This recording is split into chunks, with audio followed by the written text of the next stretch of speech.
नमस्कार और स्वागत है। आज हमारे सामने भारत मौसम विज्ञान विभाग यानी आईएमडी का 14 जनवरी 2026 का मौसम बुलेटिन है।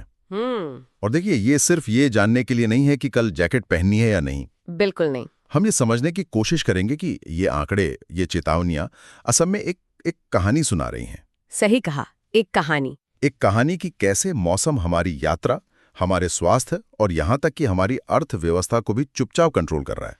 बिल्कुल। तो हमारा मिशन साफ है, इस बुलेटिन के पन्नों से उन जरूरी बातों को निकालना जो हमें बताती हैं कि देश के अलग अलग हिस्सों में क्या हो रहा है, आगे क्या होने वाला है, और सबसे जरूरी, इन सब का हमारे लिए मतलब क्या है। तो चलिए इस कहानी की परतें खोलते हैं। आपने कहानी शब्द का इस्तेमाल किया और वो बिल्कुल सही है।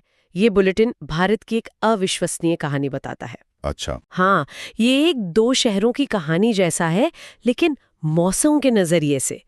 एक ही देश, एक ही समय पर, लेकिन दो बिल्कुल अलग दुनिया। दिलचस्प है। दक्षिण में लोग छाते बंद कर रहे हैं क्योंकि मॉनसून जा रहा है, और उत्तर में लोग बिना 3 जैकेट के बाहर निकलने की सोच भी नहीं सकते। तो ये सिर्फ मौसम का हाल नहीं है, ये दो अलग अलग जीवन शैलियां हैं जो एक साथ चल रही हैं। ये तो सच में एक दिलचस्प नजरिया है।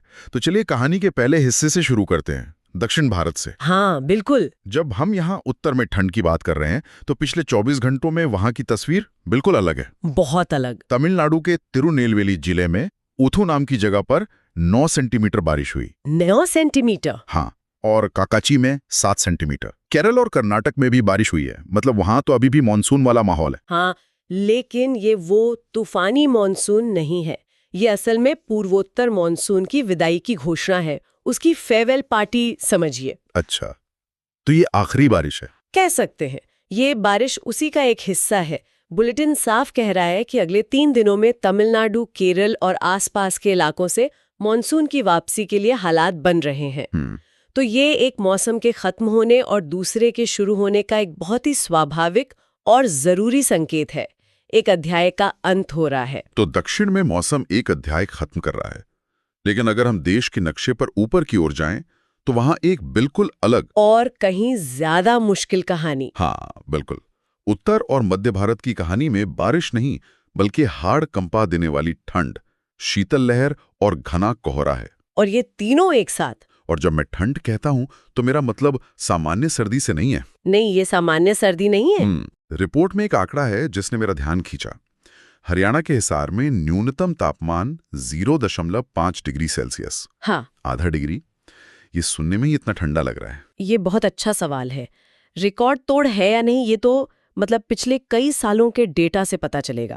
लेकिन 0.5 डिग्री सेल्सियस किसी भी मैदानी इलाके के लिए एक बेहद गंभीर स्थिति है। गंभीर मतलब ये वो तापमान है जहां पाला पड़ता है, जो फसलों को बर्बाद कर सकता है। और चिंता की बात यह है कि ये सिर्फ हिसार की कहानी नहीं है। ये शीतल लहर, ये कोल्ड वेव बहुत बड़े इलाके में फैली हुई है। कहां तक? 15 और 16 जनवरी के लिए सिर्फ हरियाणा, पंजाब या राजस्थान नहीं, बल्कि हिमाचल, उत्तराखंड और यहाँ तक कि छत्तीसगढ़, झारखंड और उड़ीसा के अंदरूनी हिस्सों तक के लिए शीतल लहर की चेतावनी है। तो ये काफी बड़े हिस्से को प्रभावित कर रही है। हाँ, और हरियाणा और चंडीगढ़ के लिए तो गंभीर शीतल लहर की चेतावनी है, जिसका मतलब है कि तापमान सामान्य से बहुत ज्यादा नीचे जा चुका है। तो हमारे पास कड़ाके की ठंड है, और अब इस कहानी में एक और विलन की एंट्री होती है, घना कोहरा। हाँ, कोहरा। और ये कोई मामूली धुंध नहीं है, ये एक ऐसी सफेद दीवार है जिसने शहरों को लगभग अंधा कर दिया है। बिल्कुल सही कहा, सफेद दीवार। रिपोर्ट में पंजाब, हरियाणा, दिल्ली, उत्तराखंड और उत्तर प्रदेश के लिए घने से बहुत घने कोहरे की चेतावनी है।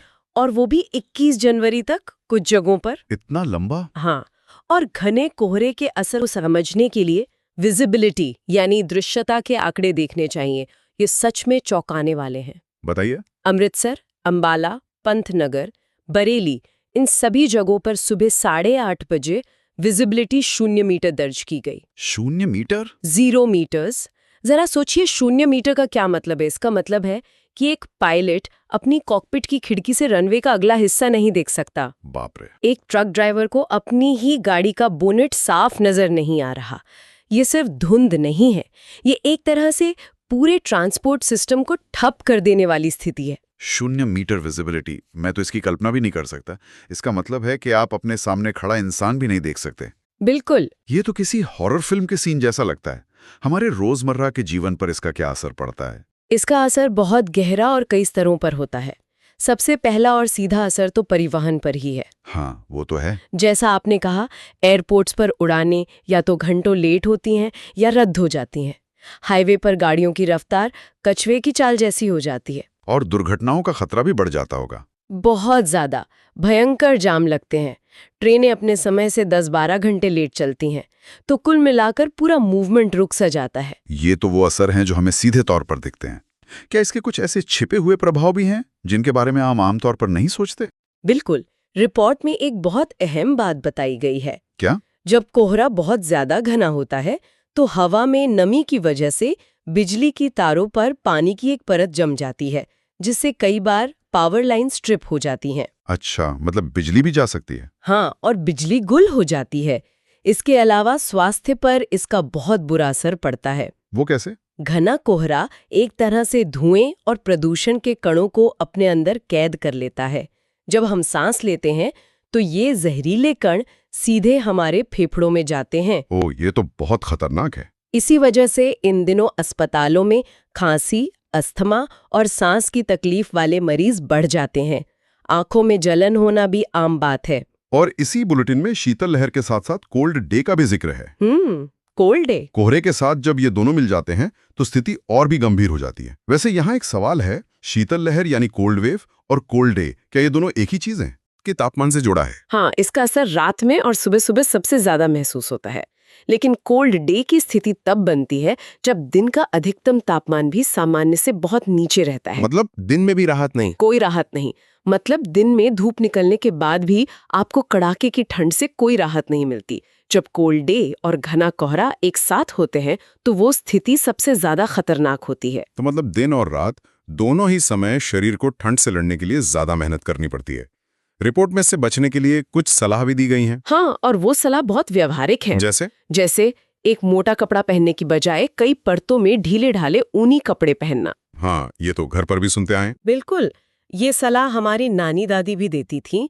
और इसके पीछे का विज्ञान ये है कि कपड़ों की परतों के बीच हवा फंस जाती है, जो इंसुलेटर का काम करती है और शरीर की गर्मी को बाहर नहीं निकलने देती। अच्छा। सिर, गर्दन और हाथों को ढक कर रखना बहुत जरूरी है, क्योंकि शरीर की ज्यादातर गर्मी इन्हीं हिस्सों से निकलती है। और खाने पीने को लेकर भी कुछ था शायद? हाँ, एक दिलचस्प सलाह है विटामिन सी से भरपूर फल खाने की, ताकि शरीर की बीमारियों से लड़ने की ताकत बनी रहे, ताकि इम्यूनिटी बनी रहे। बिल्कुल, क्योंकि ऐसी ठंड में फ्लू और इन्फेक्शन का खतरा बढ़ जाता है। और सिर्फ इंसानों के लिए ही नहीं, किसानों के लिए भी सलाह दी गई है। हाँ, ये बहुत जरूरी है। जैसे फसलों को पाले से बचाने के लिए हल्की सिंचाई करना और जानवरों को रात में बंद जगहों पर रखना। ये दिखाता है कि मौसम का असर सिर्फ हमारे आराम पर नहीं, बल्कि हमारी पूरी कृषि अर्थव्यवस्था पर कितना गहरा होता है। बहुत गहरा। ठीक है, तो अब तक हमने मौजूदा स्थिति को समझा। दक्षिण में जाती हुई बारिश और उत्तर में ये ठंड और कोहरे का डबल अटैक। तो सवाल ये है कि क्या हम इसी डीप फ्रीज में फंसे रहेंगे या क्षितिज पर कोई उम्मीद की किरण है? उम्मीद बिल्कुल है, और वो उम्मीद पश्चिम से आ रही है। पश्चिम से? हाँ, रिपोर्ट का सबसे अहम हिस्सा शायद यही है। 16 जनवरी से एक ताज़ा पश्चिमी विक्षोभ यानी वेस्टर्न डिस्टर्बेंस पश्चिमी हिमालय क्षेत्र को प्रभावित करने वाला है। अच्छा, ये मौसम का गेम चेंजर साबित हो सकता है। वेस्टर्न डिस्टर्बेंस, ये शब्द हम सर्दियों में अक्सर सुनते हैं। अगर आप इसे आसान भाषा में समझाएं तो ये असल में है क्या? जरूर। सोचिए, ये भूमध्य सागर से भारत की तरफ आने वाली नमी से भरी हवाओं की एक अदृश्य नदी जैसा है। अदृश्य नदी? हाँ, ये हजारों किलोमीटर का सफर तय करके यहाँ पहुँचती है। जब हवा की ये नमी से भरी नदी हमारे ऊंचे हिमालय के पहाड़ों से टकराती है तो ये ऊपर उठने पर मजबूर हो जाती है। और जैसे ये ऊपर उठती है, ये ठंडी होकर अपनी सारी नमी, बर्फ और बारिश के रूप में वहीं गिरा देती है। तो इसीलिए पहाड़ों पे बर्फबारी होती? बिल्कुल, इसी वजह से पहाड़ों पर बर्फबारी होती है और मैदानी इलाकों में बारिश। तो इस बार ये अदृश्य नदी अपने साथ क्या लेकर आ रही है? पहाड़ों पे बर्फ और मैदानों में बारिश? बिल्कुल। पूर्वानुमान यही है कि 16 से 20 जनवरी के बीच जम्मू कश्मीर, हिमाचल प्रदेश और उत्तराखंड में हल्की से मध्यम बर्फबारी। और कुछ जगहों पर बारिश होगी। और इसका असर सिर्फ पहाड़ों तक नहीं रहेगा। मतलब मैदानों में भी कुछ होगा? हाँ, 18 से 20 जनवरी के बीच ये सिस्टम थोड़ा और आगे बढ़ेगा और पंजाब, हरियाणा, चंडीगढ़, पश्चिमी उत्तर प्रदेश और पूर्वी राजस्थान के मैदानी इलाकों में भी हल्की बारिश करवा सकता है। तो सबसे बड़ा सवाल जो हर किसी के मन में है, क्या इस बदलाव से, इस बारिश से ठंड से कोई राहत मिलेगी? हाँ, क्योंकि लोग इस ठंड से सच में परेशान हो चुके हैं। हाँ, अच्छी खबर यही है, पूर्वानुमान के मुताबिक उत्तर पश्चिम भारत में अगले 5 दिनों में न्यूनतम तापमान में धीरे धीरे बढ़ोतरी होगी। अच्छा, कितनी? तापमान एकदम से नहीं बढ़ेगा, लेकिन धीरे धीरे 2 से 4 डिग्री सेल्सियस तक ऊपर जा सकता है। तो उच्च राहत तो मिलेगी? हाँ, और मध्य और पूर्वी भारत में भी 3-4 दिनों के बाद ठंड का असर कम होने लगेगा।